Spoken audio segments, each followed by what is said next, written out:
Era un lunes cualquiera en la pequeña ciudad de San Nicolás. El cielo estaba cubierto por una manta gris que anunciaba una lluvia próxima y el viento helado soplaba con fuerza moviendo las ramas desnudas de los árboles a lo largo de la calle principal. En la escuela primaria, Juan de Dios, los pasillos se llenaban del murmullo habitual de los niños regresando a clase después del recreo, cargando libros risas y los últimos bocados de un pan con dulce. En el aula de tercer grado, la maestra Estela, una mujer de unos 50 años con gafas gruesas, cabello recogido y un temperamento firme pero afectuoso, estaba recogiendo los papeles de una actividad cuando notó que una de sus alumnas, Clara, no había vuelto del recreo. Clara tenía 9 años, era delgada, con el cabello castaño recogido siempre en 2 trenzas apretadas y una mirada que rara vez se cruzaba con la de los demás. Era tímida, reservada, y aunque siempre cumplía con sus tareas, hablaba poco, y su voz era apenas un susurro cuando respondía en clase. Estela había notado desde hace semanas que Clara tenía algo distinto. No era solo su silencio, sino una tristeza que parecía adherida a su cuerpo como una sombra. Estela se asomó por la ventana y luego caminó hacia el pasillo encontrándola sentada sola en uno de los bancos de piedra del patio con los brazos rodeando sus rodillas y la cabeza gacha. Parecía estar temblando no del frío, sino de otra cosa. Clara, dijo la maestra con voz suave, ya es hora de volver. ¿Te sientes bien? La niña levantó la cabeza lentamente. Tenía los ojos húmedos rojos, como si hubiera estado llorando. No dijo nada, solo asintió. ¿Quieres que hablemos un momento antes de entrar?, sugirió Estela, agachándose frente a ella. Clara dudó. Sus labios temblaron ligeramente.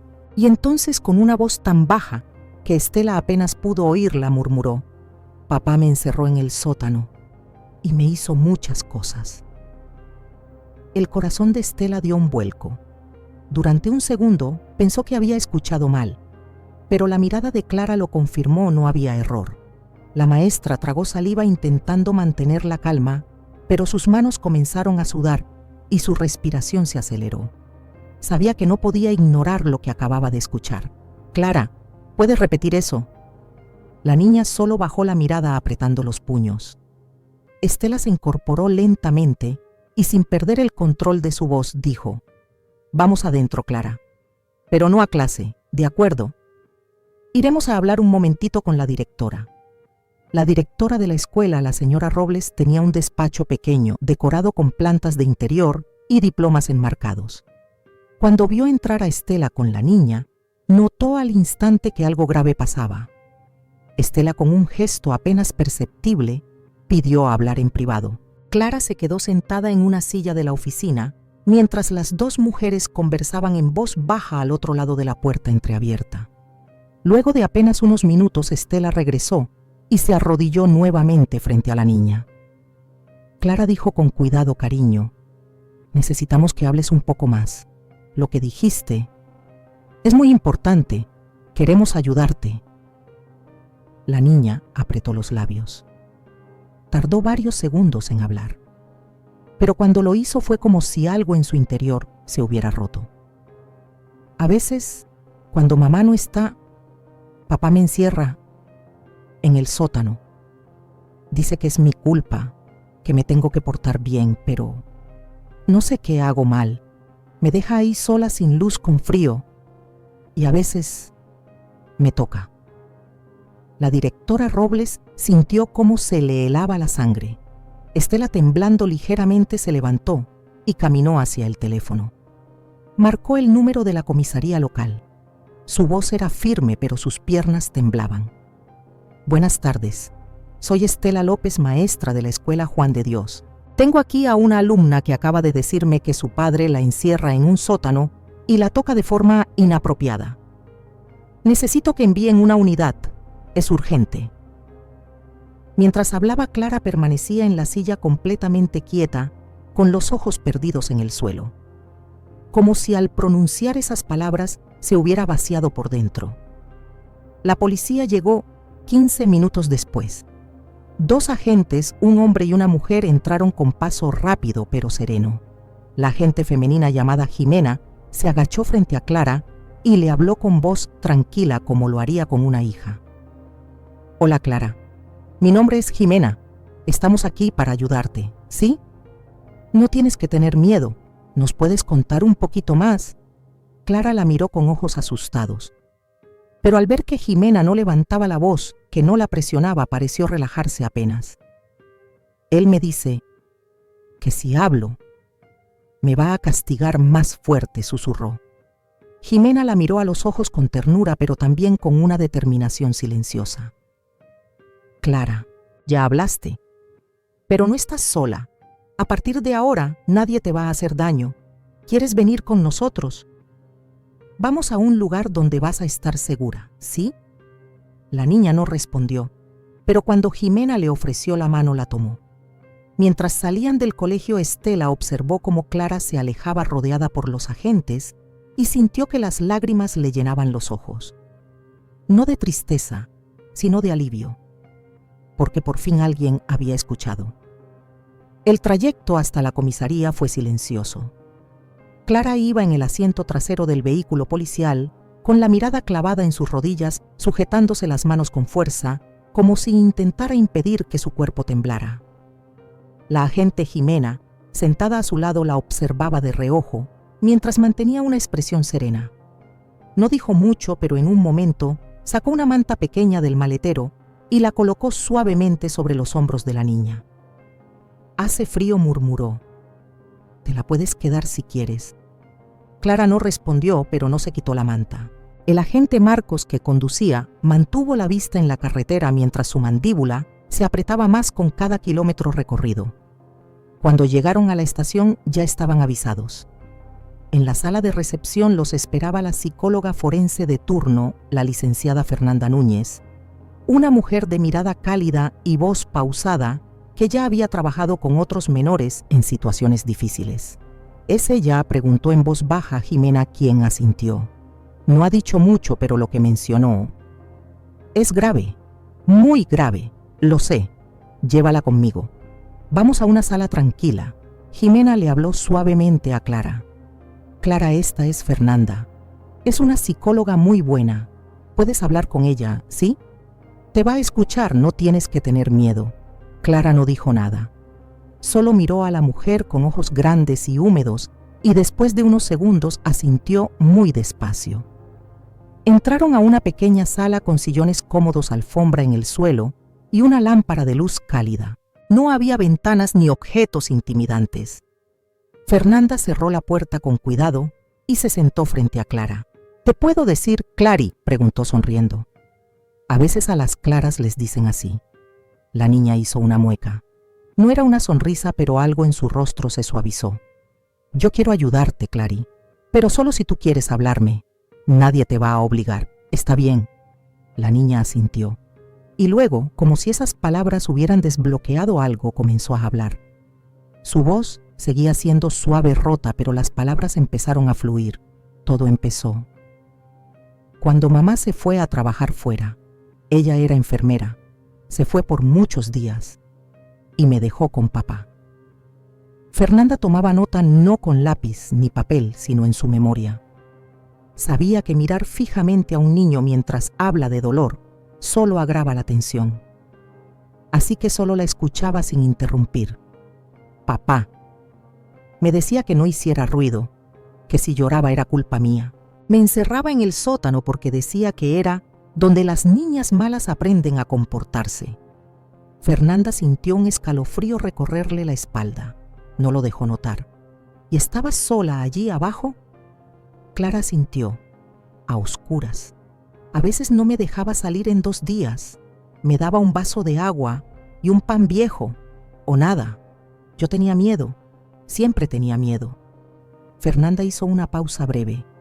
Luego preguntó con suma delicadeza, ¿papá te hacía otras cosas cuando te dejaba salir del sótano? Clara bajó la cabeza, se cubrió la cara con las manos. Sí. Sus hombros se estremecieron. Comenzó a llorar en silencio, ese llanto silencioso y contenido que desgarraba más que cualquier grito. Fernanda se acercó un poco más, sin invadir su espacio, pero haciéndole sentir que no estaba sola. No hace falta que me digas más por ahora. Solo quiero que sepas algo muy importante, Clary. Tú no hiciste nada malo. Lo que te hizo tu papá está mal, muy mal. Y ahora ya no estás sola. ¿Sí? Clara alzó la mirada con lágrimas cayendo como hilos finos por sus mejillas. No me van a regresar con él, Fernanda, negó con la cabeza. No, jamás. Estás a salvo ahora. Nadie más te va a encerrar, ni a tocar, ni a lastimar. Clara soltó un suspiro largo tan profundo que pareció vaciarle el pecho. Como si durante meses hubiera contenido el aire, el miedo, el llanto, todo. En otra sala de la comisaría, mientras tanto el agente Marcos estaba al teléfono con el fiscal de menores. La situación ya era clara, había que actuar de inmediato. Tenemos una menor que ha dado testimonio directo de abuso físico y posiblemente sexual. El padre no ha sido detenido, pero tenemos su dirección. Procedemos con orden de allanamiento. Procedan, respondió el fiscal, pero con precaución. Si hay un sótano en esa casa, quiero que lo registren a fondo. Esa noche, mientras Clara dormía en una sala habilitada temporalmente para menores protegidos, los agentes Jimena y Marcos, junto a 2 patrulleros más, llegaron a la casa que Clara había descrito. Era una vivienda común con fachada descuidada y luces apagadas. Un perro ladraba a lo lejos. Tocaron la puerta. Nadie respondió. ¿Están seguros que está aquí?, preguntó uno de los oficiales. Es su domicilio registrado, dijo Marcos. Y la niña lo identificó con exactitud. Jimena miró hacia la ventana. Luz tenue detrás de una cortina vieja. Está adentro, dijo con certeza. Vamos a entrar. La orden llegó en segundos. Forzaron la puerta. El interior olía a encierro y humedad. En el fondo, una trampilla de madera cerrada con un candado grueso destacaba en medio de la sala. Jimena se acercó apuntando con la linterna. Aquí es. Forzaron el candado. El sótano tenía escaleras estrechas y un hedor denso y ácido flotaba en el aire. Bajaron con cuidado. El lugar estaba cubierto de manchas de humedad, colchonetas sucias, restos de comida, botellas vacías. Dios santo, susurró uno de los agentes. ¿A quién cerraba a la niña? En una esquina, una pequeña manta infantil, un muñeco roto y una caja con restos de pan duro. Era imposible negar lo evidente. En ese momento, escucharon pasos arriba. «Policía», gritó Marcos. «¡No se mueva!». El padre de Clara, un hombre robusto de unos 40 años, intentaba huir por la parte trasera, pero fue reducido de inmediato. «¿Qué demonios hacen aquí?», gritaba mientras lo esposaban. «No tienen derecho». «Tiene derecho a guardar silencio», le respondió uno de los oficiales. «Todo lo que diga podrá ser usado en su contra». Y mientras lo subían a la patrulla, Jimena salió de la casa con el estómago revuelto. Miró al cielo. Comenzaban a caer gotas de lluvia. «Clara», murmuró, «ya no tiene que volver nunca más a este infierno». El reloj marcaba las 2:38 de la madrugada cuando Jimena regresó a la estación. Estaba agotada, cubierta por la humedad de la lluvia, que ahora caía con fuerza, pero no pensaba irse a casa todavía. Entró directamente a la sala donde Fernanda cuidaba de Clara, que dormía acurrucada en un pequeño sofá, abrazada a la manta que le habían dado. Fernanda, con los ojos ojerosos pero vigilantes, se levantó al ver entrar a la agente. Y bien Jimena asintió lentamente mientras se quitaba el abrigo mojado. Lo detuvimos. El lugar tenía todo lo que Clara dijo. El sótano estaba tal cual lo describió. Había colchonetas, basura, comida podrida y una trampilla con candado. El tipo intentó escapar por la puerta trasera, pero lo atrapamos antes de que pusiera un pie en la calle. Y dijo algo. Solo negaciones. Vociferaba que era mentira, que todo era un malentendido. Pero con lo que encontramos y el testimonio de Clara, no tiene salida. Fernanda cruzó los brazos, pasos, mirando a la niña dormida. El daño ya está hecho. Esto recién empieza para ella, sí, pero al menos ya no está sola. Jimena se acercó al sofá, observó el rostro de Clara. Aunque seguía tenso, parecía más tranquilo que antes. Como si por primera vez en mucho tiempo hubiera cerrado los ojos sin miedo a que alguien le grite, la toque o la encierre. ¿Pudiste hablar más con ella?, preguntó Jimena en voz baja. Un poco antes de que se durmiera. Le pregunté por su madre. Dice que trabaja en otra ciudad en turnos largos de enfermería y que hace semanas no la ve. Cree que está en San Rafael. Tiene contacto con ella, no. El padre le quitó el celular que tenía. No podía llamar a nadie. La madre no tiene idea de lo que está pasando. Jimena se llevó la mano a la frente. Un nuevo frente se abría. Tenemos que encontrarla. Si es verdad que no sabía nada, esta mujer debe estar destrozada. Ya hice algunas llamadas a protección de menores. Están rastreando dónde trabaja. Pero será difícil contactarla a esta hora. Jimena asintió y se sentó en una silla cercana, cruzando los brazos. Hoy fue duro, y mañana será más. Al amanecer, Clara fue llevada a una unidad especial de acogida temporal para menores víctimas de abuso. Era una casa de tránsito pequeña, pero cálida, donde convivían otros chicos bajo supervisión psicológica constante. Aunque no era un hogar, era mejor que la oscuridad del sótano. Allí la recibió Verónica, una trabajadora social de carácter fuerte, pero corazón inmenso. Le mostró la habitación donde dormiría, decorada con dibujos en las paredes, una cama con sábanas nuevas y una pequeña lámpara de noche. Aquí vas a estar segura, Clara. Nadie te va a encerrar, ni gritar, ni tocar. Este es tu espacio. Puedes cerrar la puerta si quieres, o dejarla abierta, lo que prefieras. Clara no habló mucho. Aún desconfiaba de todos. Aún le costaba mirar a los ojos. Pero cuando Verónica se alejó, la niña recorrió la habitación con la mirada, tocó las sábanas suaves y luego se sentó en la cama, abrazando la almohada como si fuera un escudo. Mientras tanto, Jimena y Fernanda no descansaban.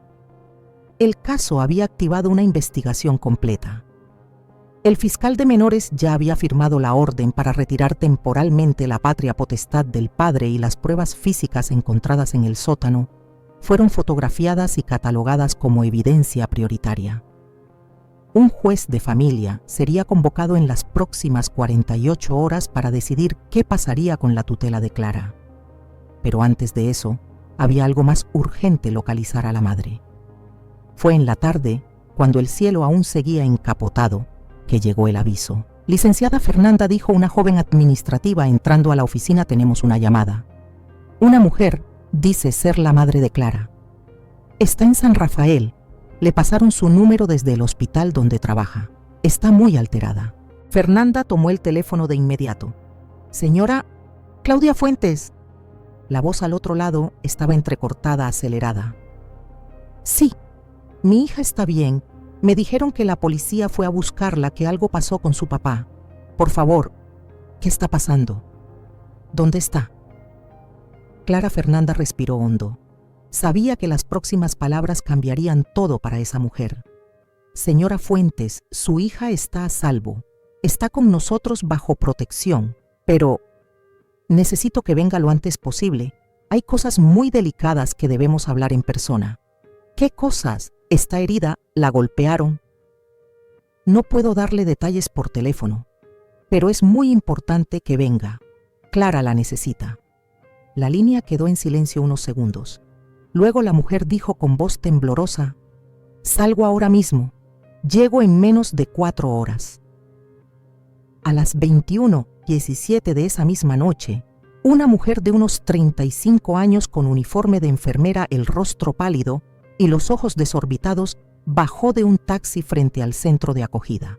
Tenía el rostro bañado en lágrimas antes siquiera de entrar. ¿Dónde está mi hija?, preguntó sin saludar. ¿Dónde está Clara? Verónica salió a recibirla, seguida por Fernanda. Está aquí. Espere un momento. Necesitamos hablar antes. No, gritó Claudia. Quiero verla. Es mi hija. Fernanda intercambió una mirada con Verónica. Sabían que no podían detenerla. No legalmente. Y quizás tampoco moralmente. Venga, está en su habitación. Claudia caminó apresurada por el pasillo hasta una puerta blanca con dibujos de estrellas. La empujó suavemente. Clara estaba sentada en la cama con una libreta en las manos. Cuando la vio, se quedó paralizada. «Mamá», susurró. Claudia cayó de rodillas temblando y abrió los brazos. Clary, mi amor, mi vida, perdón. Perdón por no estar, perdón por no ver, perdón. Clara no se movió de inmediato, pero luego sus labios temblaron, su cuerpo se estremeció y corrió hacia ella, hundiéndose en su abrazo, como si fuera la única certeza que le quedaba en el mundo. No me dejes más, mamá, lloró. No me dejes con él nunca más. Nunca respondió Claudia. Nunca más, te lo juro. Afuera en el pasillo, Jimena y Fernanda observaron la escena en silencio. No será fácil para ninguna de las dos, dijo Fernanda. No asintió Jimena. Pero ahora ya no están solas. A la mañana siguiente, el centro de acogida amaneció con un silencio poco común. La mayoría de los niños aún dormían, pero en la habitación decorada con estrellas, Clara ya estaba despierta. Sentada junto a su madre, la observaba dormir profundamente por primera vez en semanas. Claudia, agotada por el viaje, el impacto emocional y la noche sin descanso, se había quedado dormida abrazando a su hija.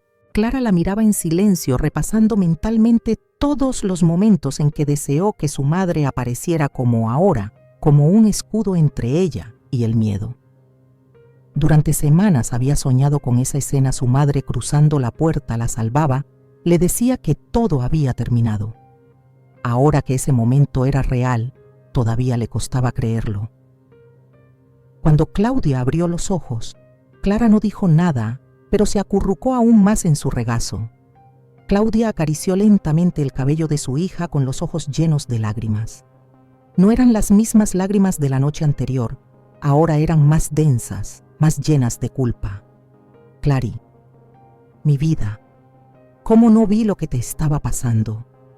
Clara no respondió, solo cerró los ojos y se aferró más a su madre.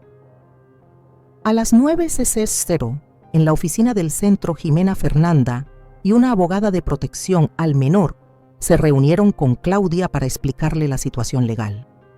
Clara permanecía en otra sala bajo cuidado psicológico. Sabemos que usted no estaba en la ciudad. Señora Fuentes, empezó Fernanda con tono comprensivo y que trabajaba largas horas. Pero necesitamos saber qué tan conscientes eran usted y su entorno de lo que ocurría con su hija. No sabía nada, respondió Claudia con voz quebrada. Nada. Él siempre fue difícil, sí, impulsivo. Pero pensé que era solo eso. Jamás imaginé que haría algo tan enfermo.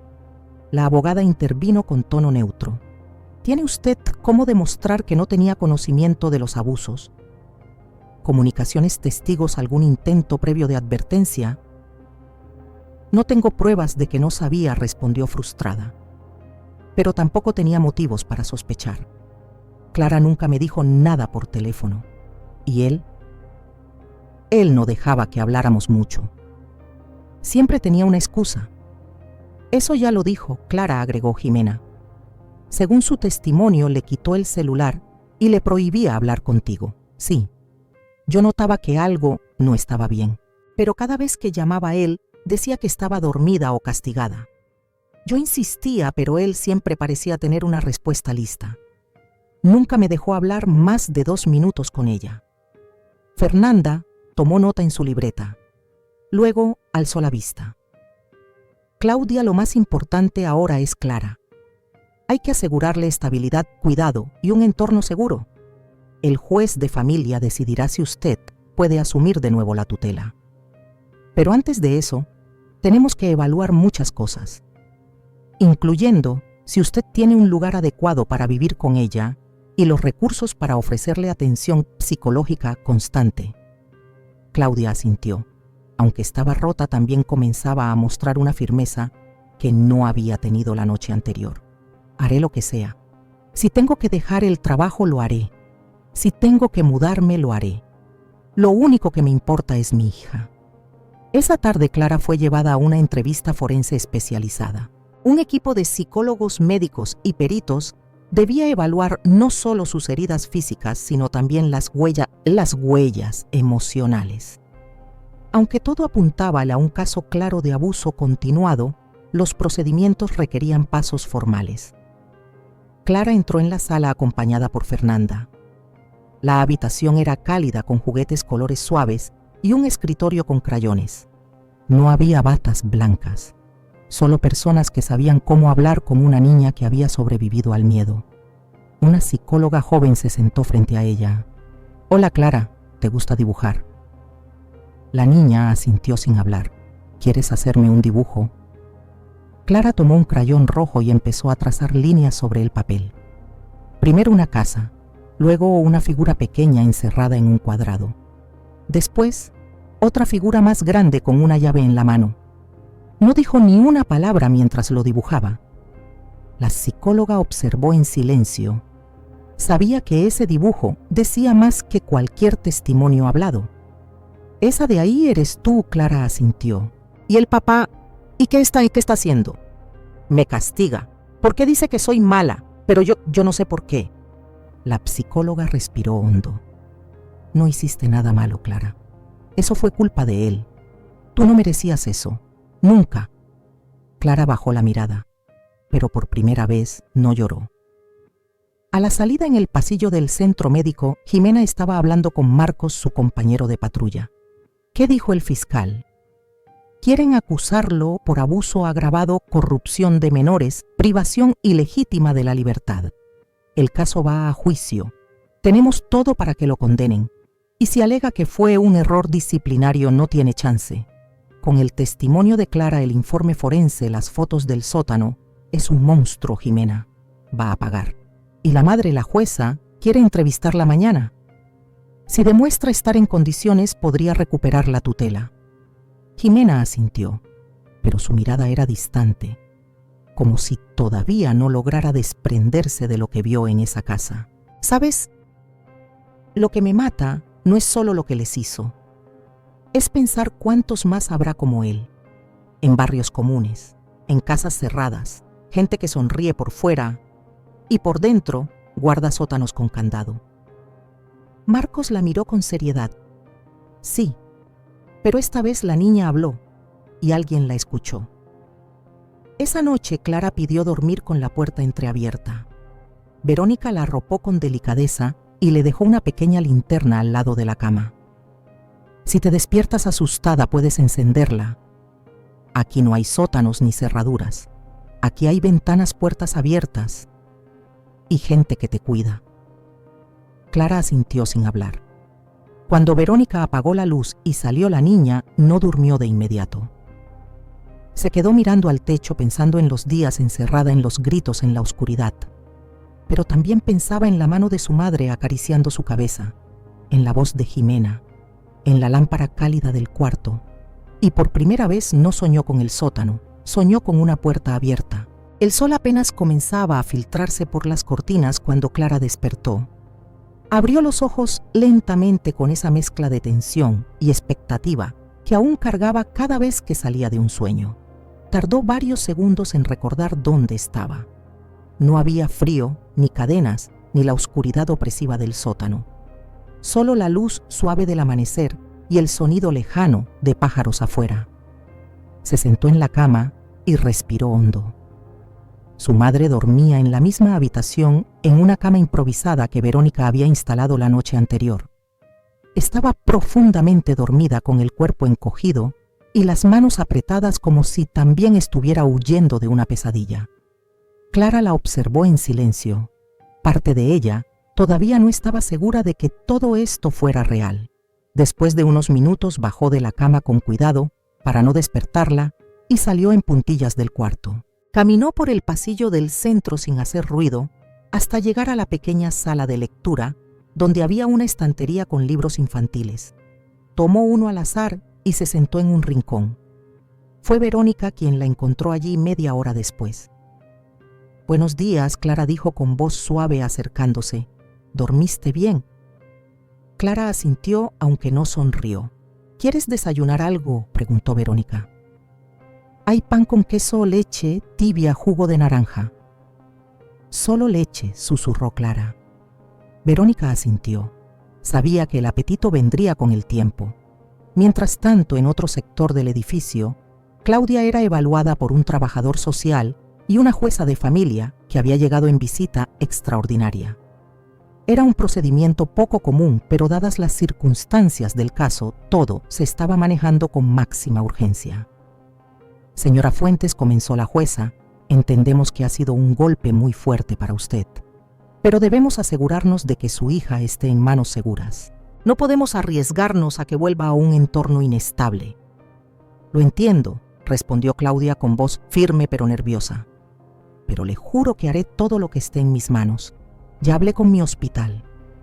Renuncié al turno nocturno. Me mudo de ciudad. Dejo todo atrás, incluso mi trabajo si es necesario. Tiene un lugar donde vivir con su hija. Mi hermana vive aquí en San Nicolás. Tiene un departamento con una habitación disponible. Nos ofrece quedarnos con ella mientras busco algo estable. Ya lo acordamos. Lo firmaré si es necesario. Y terapia psicológica para usted y para Clara también. Estoy dispuesta a iniciar tratamiento con la misma psicóloga que la atiende. Quiero reconstruir esto, aunque sea desde cero. La jueza la observó en silencio durante unos segundos, y su esposo Claudia apretó los labios.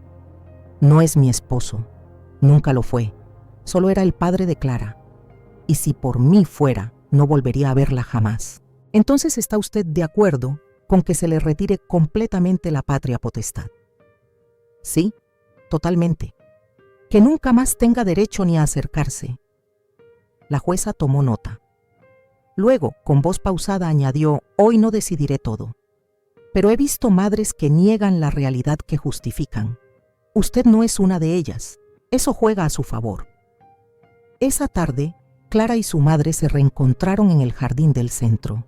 El cielo estaba despejado, con una brisa fresca que movía lentamente los árboles. Clara se sentó sobre el césped, mientras Claudia se acomodaba a su lado. «Sabes que pronto podremos vivir juntas otra vez», dijo Claudia acariciándole el cabello. «No en esa casa, nunca más en esa casa, en un lugar nuevo, solo tú y yo. ¿Dónde con tu tía por ahora? Tiene un cuarto bonito, pero luego buscaré algo para nosotras. ¿Te parece bien?» Clara asintió en silencio. Luego murmuró: «Y él», Claudia tragó saliva. «Está en la cárcel, no puede salir, no puede buscarte, nadie lo va a dejar». Clara clavó los ojos en el horizonte como si pensara en algo que no podía explicar. «Yo todavía sueño con el sótano». Claudia la abrazó. «Sí, yo también tengo pesadillas, pero vamos a trabajar en eso, juntas». Sí, Clara se acurrucó contra su madre. Y por un instante el silencio fue más fuerte que cualquier palabra. Al día siguiente, la jueza emitió una resolución provisional. Claudia podría tener nuevamente la tutela de Clara, con la condición de asistir a sesiones semanales de terapia familiar y controles periódicos por parte del juzgado.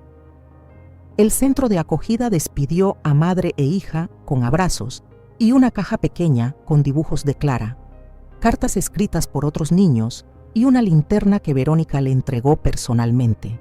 «Por si alguna vez vuelven los monstruos», le dijo guiñándole un ojo. «Pero esta vez sabrás cómo espantarlos». Clara la abrazó fuerte, más de lo que cualquier niño suele abrazar a un adulto. Esa noche se instalaron en la casa de la tía. Era un apartamento modesto en un edificio antiguo, pero bien mantenido. Clara eligió una cama cerca de la ventana, pidió una lámpara al lado y dejó la linterna debajo de la almohada. Antes de dormir, le dijo a su madre: «Mamá, sí, mi amor, si algún día sueño con el sótano otra vez, ¿puedo despertarte?». Claudia sonrió con los ojos llenos de lágrimas. «No vas a tener que despertarme, Clary, porque no pienso volver a dormir hasta que estés bien». Clara cerró los ojos y por primera vez en mucho tiempo se sintió en casa. A kilómetros de allí, en una celda fría y aislada, el padre de Clara se revolvía en su colchón de concreto, gruñendo frases sin sentido, enfadado con el mundo. Ya no tenía control, ya no tenía poder. Y por primera vez el silencio le pesaba a él, pero nadie en esa cárcel se preocupaba por sus gritos. Solo Clara importaba ahora. Los primeros días en el nuevo hogar fueron extraños para Clara. A pesar de tener una cama suave una habitación decorada con colores cálidos y la voz constante de su madre cerca el miedo, no desapareció del todo. Era como una niebla que se quedaba detrás de la nuca, respirándole despacio, recordándole que no todo se olvida con cerrar una puerta. Cada noche antes de dormir, Claudia se sentaba a su lado y le leía un cuento. A veces Clara la interrumpía para hacer preguntas sobre cosas pequeñas, como si buscara confirmar que todo era real. ¿Dónde está la puerta? Y la llave, tú la tienes. Aquí hay sótano, Claudia, con infinita paciencia respondía una y otra vez. No hay sótano, mi amor, solo ventanas y una puerta que puedes abrir cuando quieras. Aquí mandas tú. Pero había noches en que los temblores regresaban. Y entonces Clara encendía la linterna que dormía debajo de la almohada y se acurrucaba en la cama esperando que la luz bastara para espantar la oscuridad del recuerdo. Una semana después de haberse mudado, Fernanda visitó el nuevo hogar. Quería observar cómo se estaba adaptando Clara y evaluar la dinámica familiar. Era parte del protocolo, pero también una necesidad que ella misma había impulsado. Fue recibida con té caliente y un saludo cordial de la hermana de Claudia, que les dio privacidad de inmediato. Clara estaba sentada en el sofá abrazando una almohada. ¿Te acuerdas de mí?, preguntó Fernanda sentándose frente a ella. Clara asintió. ¿Puedo hacerte algunas preguntas? Clara apretó la almohada contra el pecho, luego murmuró, sí. ¿Te gusta vivir aquí? Sí, hay sol. Fernanda sonrió. ¿Y qué haces cuando te sientes triste? ¿Dibujo? ¿O escucho a mamá leer? ¿Y tienes miedo todavía? Clara la miró por un momento. Luego bajó la vista. Un poco. A veces siento que él va a abrir la puerta y me va a llevar. Fernanda no la corrigió. Sabía que en estos casos no se trataba de lógica, sino de heridas. ¿Qué haces cuando piensas eso? Miro la linterna y pienso que tú dijiste que ya no va a pasar. Fernanda sintió un nudo en la garganta. Tomó su libreta, anotó algunas palabras y luego se volvió hacia Claudia, que observaba en silencio desde el marco de la puerta. Está mejor. Pero esto tomará tiempo. Haré lo que haga falta, respondió Claudia, hasta que no tenga más miedo. Fernanda asintió. Luego, antes de irse, le entregó a Clara un pequeño cuaderno con tapa azul. Aquí puedes escribir lo que quieras o dibujar o hacer garabatos, lo que sientas. Nadie más lo verá, solo tú. Este cuaderno es tuyo y tú decides qué hacer con él. Clara lo tomó entre sus manos como si le hubieran dado un secreto. Lo abrazó fuerte y asintió sin decir palabra. Mientras tanto, el juicio contra el padre de Clara avanzaba con rapidez. El fiscal había reunido pruebas contundentes, el testimonio de la menor, los informes psicológicos, las fotos del sótano y hasta antecedentes pasados que nunca habían sido juzgados. Había otros silencios, otras denuncias veladas. Pero Clara fue la primera en hablar con claridad. En la segunda audiencia, la defensa intentó argumentar que se trataba de un método disciplinario severo sin intención de daño. Pero el juez lo interrumpió de inmediato. Encerrar a una niña en un cuarto sin luz durante días bajo llave, sin comida. Tocar su cuerpo sin consentimiento. ¿Eso cree usted que es corrección? El abogado no respondió. El silencio valió más que cualquier argumento. Ese mismo día, un médico forense testificó sobre las lesiones antiguas encontradas en el cuerpo de Clara. Eran señales de golpes, marcas de sujeción, infecciones de piel no tratadas. El rostro del padre se mantenía impasible, pero en sus ojos había miedo. Ya no el miedo de un monstruo acechado, sino el miedo de un cobarde que había perdido el control. En casa, Claudia decidió colgar cortinas nuevas en el cuarto de Clara. Flores violetas, pequeñas estrellas. Cambió también la pintura de la pared. Cada cambio era un acto simbólico, una forma de decir aquí empieza algo distinto. Una tarde Clara entró al salón con el cuaderno azul en las manos. ¿Puedo mostrarte algo?, le preguntó a su madre. Claro, mi amor. Abrió la primera página. Había un dibujo, una figura pequeña con trenzas saliendo de una trampilla abierta, y junto a ella otra figura más grande con el cabello largo sujetándole la mano. Abajo con letra temblorosa decía: «Ya no tengo miedo de la puerta». Claudia sintió que las lágrimas le llenaban los ojos. Se arrodilló y abrazó a su hija con fuerza como si intentara sellar el momento para siempre. «¿Y si vuelve el miedo?», susurró Clara. «¿Qué hago?». Lo espantamos juntas. Días después, recibieron la notificación del juzgado. El tribunal había resuelto quitar la patria potestad de forma definitiva al padre y otorgar la custodia exclusiva a Claudia.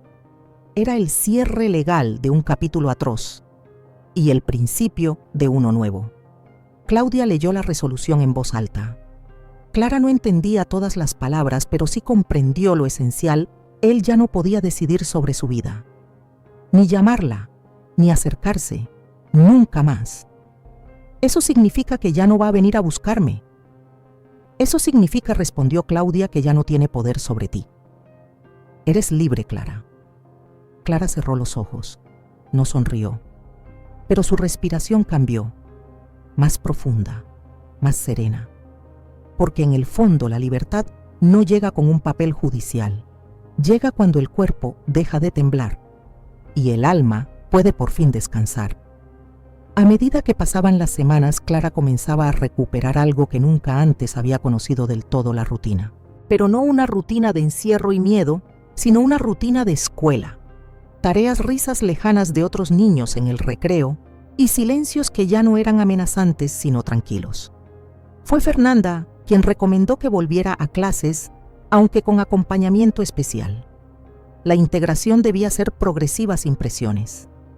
Claudia la llevó a una escuela distinta a la anterior, en un barrio diferente donde nadie conocía su historia. Quería que empezara de nuevo, sin etiquetas ni murmullos.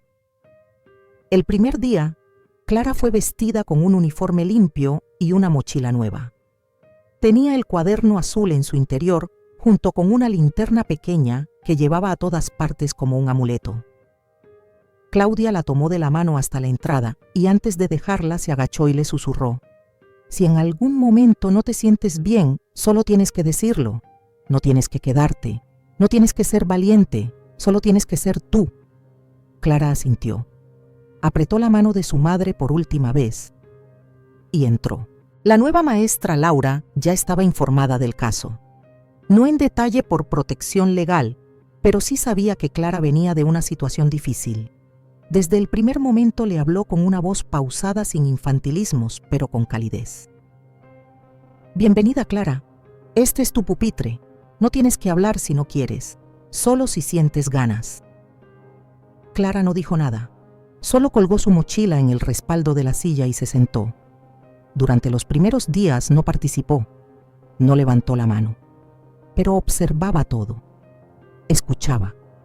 Y poco a poco comenzó a dibujar durante los recreos árboles, ventanas, soles enormes que ocupaban todo el cielo. Un día Laura pasó por su escritorio y vio un dibujo distinto. Era un sótano, pero con la puerta abierta de par en par. Afuera una niña subía por los escalones mientras el sol la esperaba arriba. «¿Es tu historia?», preguntó la maestra.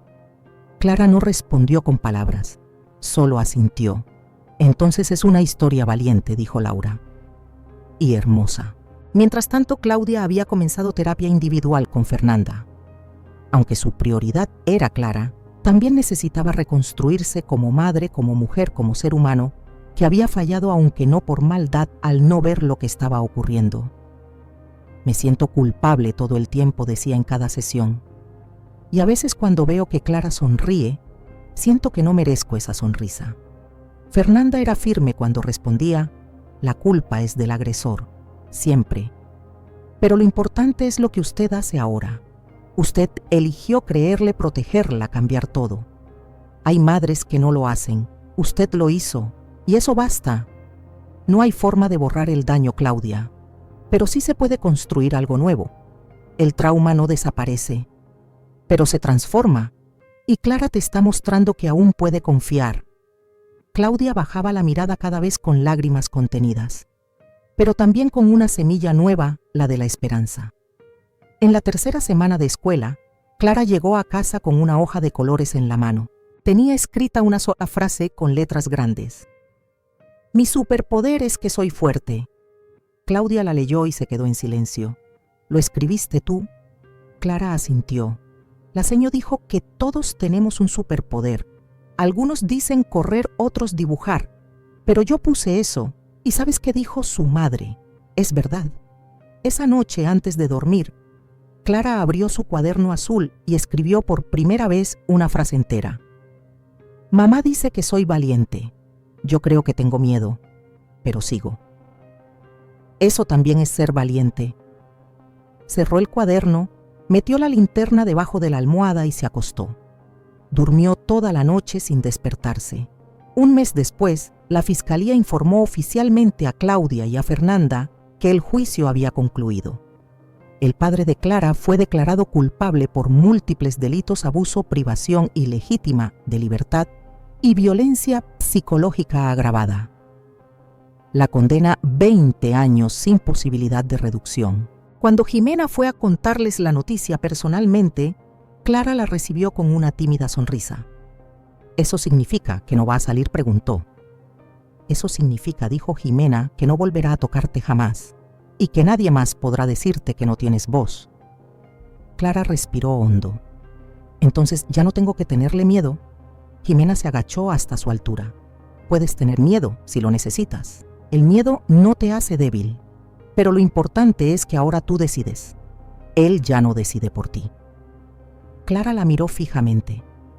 Luego asintió y por primera vez tomó la iniciativa. «¿Te puedo dar un abrazo?».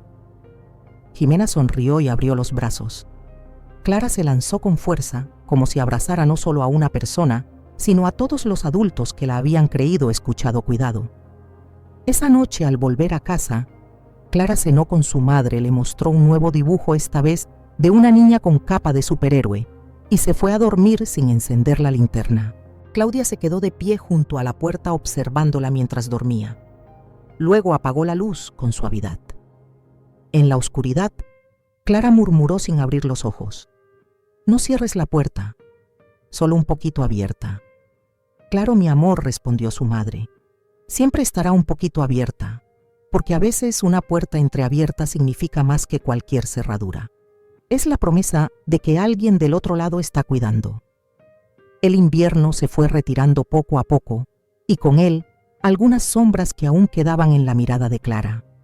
El aire fresco de la primavera comenzaba a llenar las calles, los patios de las escuelas se pintaban de verde, y el silencio que antes habitaba en el interior de Clara empezó a llenarse de palabras, de preguntas, de curiosidad. No fue de golpe, fue lento, casi imperceptible. Un día preguntó si podía invitar a una compañera de clase a jugar a la casa. Otro día quiso aprender a cocinar algo con su mamá. Luego empezó a dejar la linterna sobre la mesa de noche en vez de esconderla bajo la almohada. Eran pequeños gestos, detalles que para otros pasarían desapercibidos, pero que para Claudia eran señales claras de algo milagroso. Su hija estaba volviendo. «Clary, ¿qué estás escribiendo?», preguntó una tarde mientras preparaban merienda. «Un cuento», respondió la niña sin dejar de garabatear en su cuaderno azul. «¿Y de qué trata?». «De una niña que se perdió en la oscuridad, pero aprendió a vivir con luz propia». Claudia dejó el cuchillo sobre la tabla y se giró lentamente hacia su hija. La voz se le quebró sin poder evitarlo. «¿Y lo terminaste?». «Todavía no, pero ya sé cómo va a acabar». Un sábado por la mañana, la directora de la escuela invitó a los padres a una jornada de lectura. Cada niño podía llevar un cuento para leer en voz alta. Clara, que hasta hacía poco ni siquiera hablaba frente al aula, levantó la mano. «¿Puedo leer uno mío?». La maestra Laura la miró sorprendida, pero sonrió de inmediato. «Claro que sí, Clara, va a ser hermoso». Cuando llegó el día, el salón estaba decorado con papeles de colores, dibujos en las paredes y una pequeña alfombra en el centro para los lectores. Los padres se acomodaron en sillas plegables y los niños se sentaron con sus cuentos en la mano. Clara llevaba el cuaderno azul contra el pecho. Claudia, sentada en la tercera fila, no dejaba de temblar. Cuando la llamaron, Clara caminó al frente. Su voz al principio era baja pero clara. Abrió el cuaderno en la primera página. «Este cuento se llama La linterna invisible», dijo, «y es sobre una niña que, aunque estaba atrapada en un lugar muy oscuro, descubrió que tenía una luz dentro que nadie podía apagarle. La sala entera enmudeció. Los adultos se miraban sin saber del todo si era ficción o confesión, pero Clara no necesitaba que nadie supiera su historia exacta. Solo necesitaba que escucharan. Y cuando la niña salió de ese lugar, pensó que ya no volvería a sonreír nunca.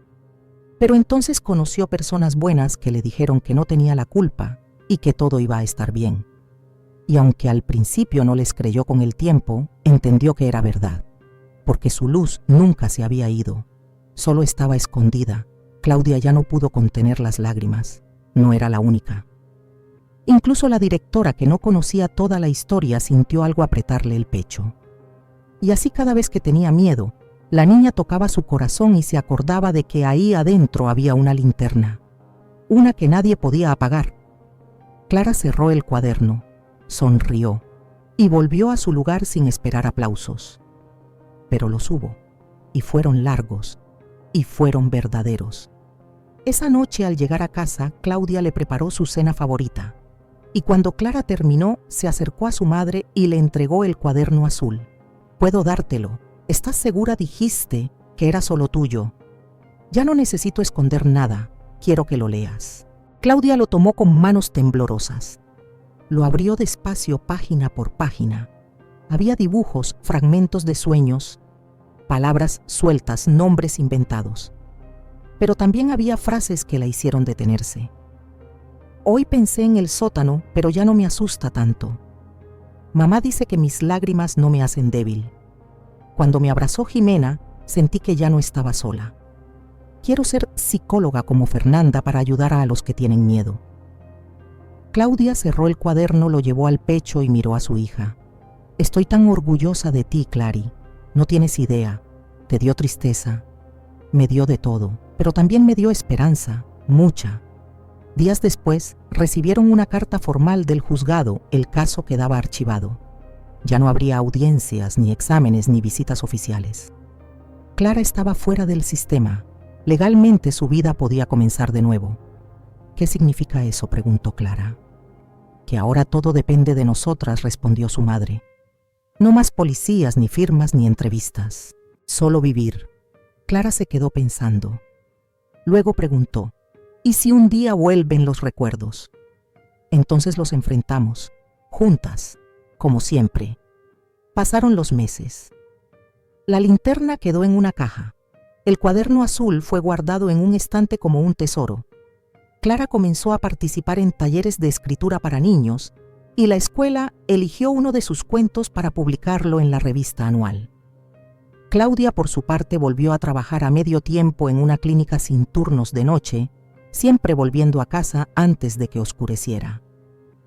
Un día, en una de las sesiones finales con Fernanda, Clara preguntó: «¿Tú crees que ya estoy bien?».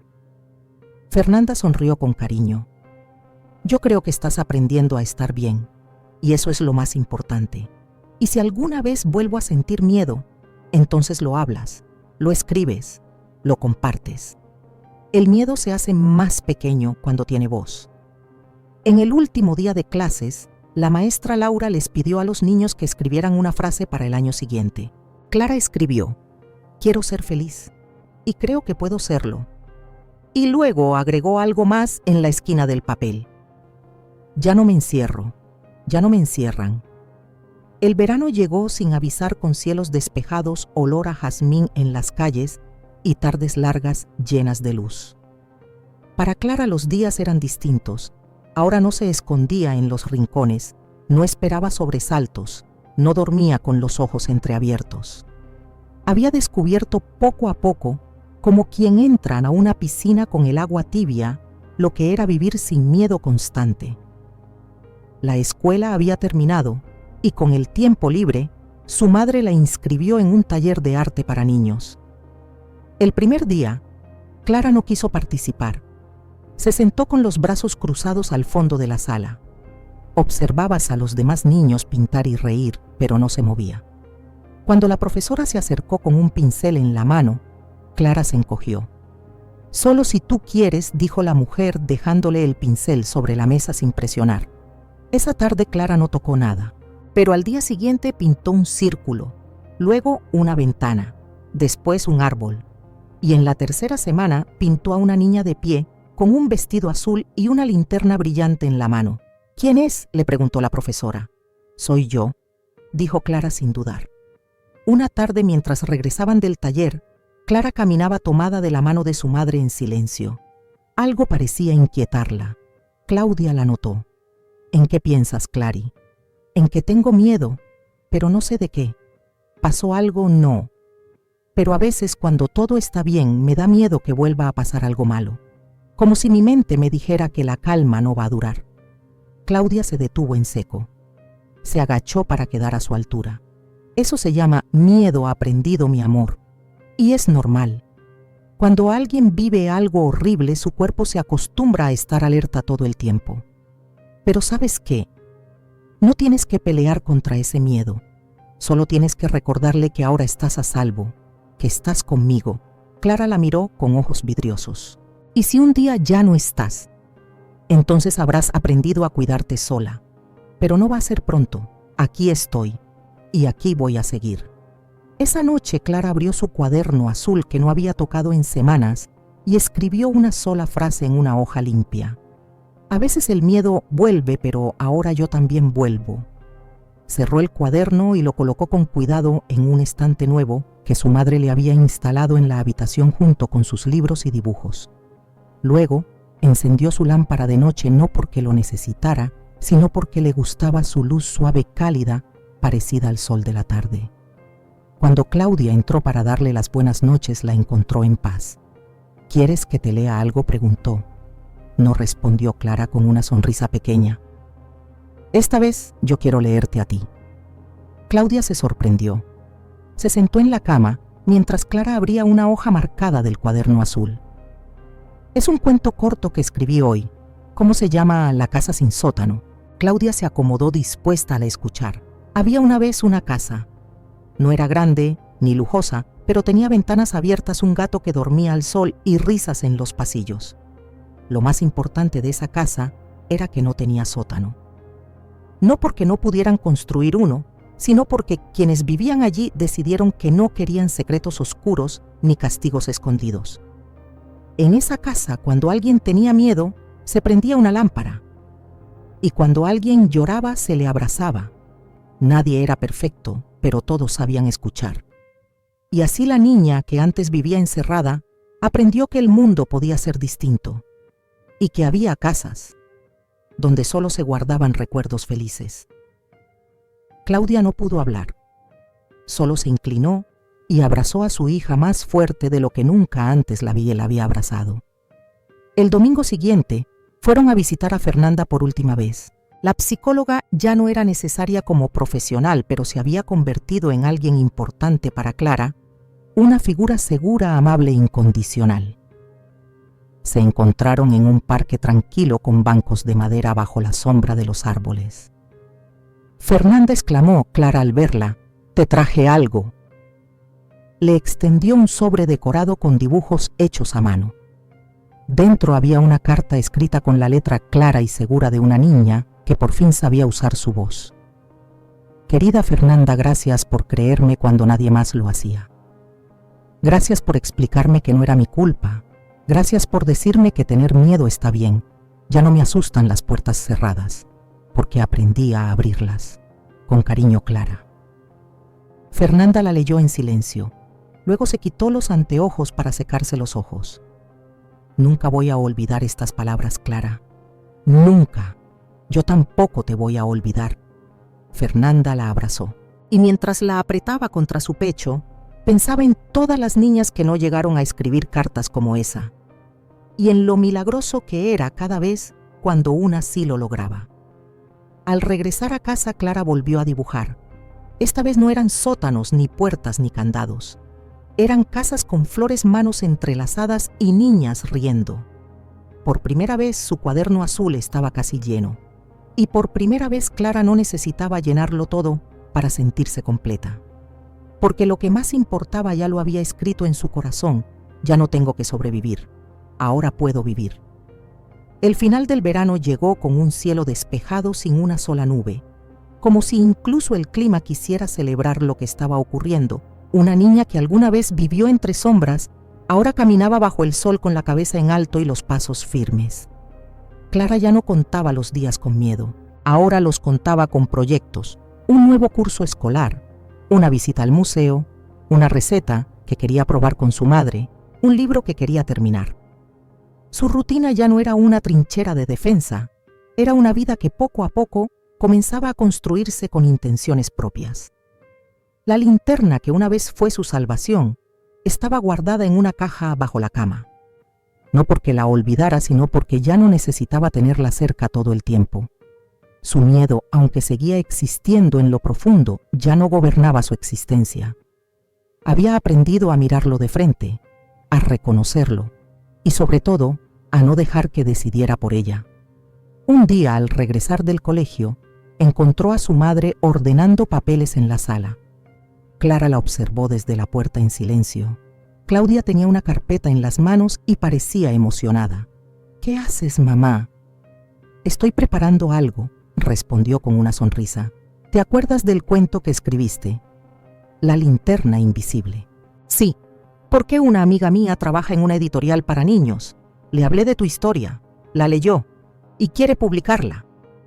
Clara parpadeó sin entender del todo. «Como un libro de verdad». «Un libro de verdad, con ilustraciones, tu nombre en la tapa y todo». Por un momento el silencio llenó la habitación.